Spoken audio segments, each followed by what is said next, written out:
Tipper overload over speed ఇవే రంగారెడ్డి జిల్లా Chevella bus ప్రమాద దుర్ఘటనకు కారణమని అధికారులు గుర్తించారు.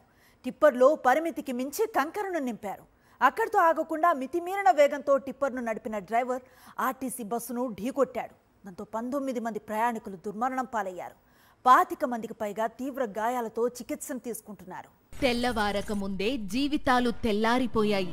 ఒకరిద్దరు వ్యక్తుల నిర్లక్ష్యం పలు కుటుంబాల్లో తీవ్ర విషాదం నింపింది.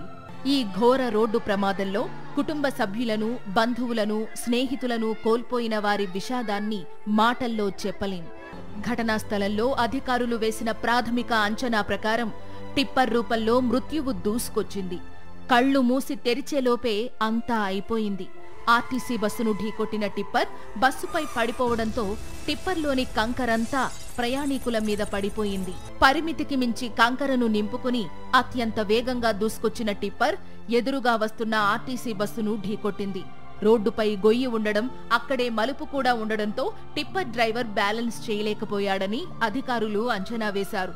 సాధారణంగా కంకరను మోసుకుపోయే టిప్పర్లు ఆ కంకర కింద పడిపోకుండా ఉండేందుకు టార్పాలిన్ కప్పుతారు. చేవెళ్ల ఘటనకు కారణమైన టిప్పర్ విషయంలో ఆ జాగ్రత్త తీసుకోలేదు. దాంతో కంకరంతా బస్సులోకి వచ్చింది. దాంతో మృతుల సంఖ్య పెరిగిందనేది అధికారుల అంచనా. మరణ మృదంగం మోగించిన యమకింకర టిప్పర్ సామర్థ్యం 35 టన్నులైతే అందులో ఏకంగా 60 టన్నుల కంకర నింపారు.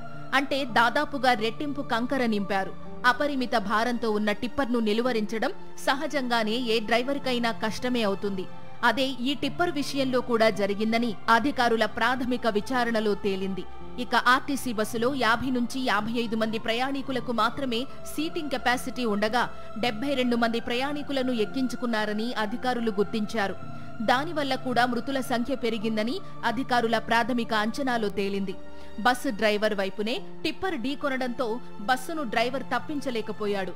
ఈ ప్రమాదంలో tipper driver, RTC bus driver ఇద్దరూ మరణించారు.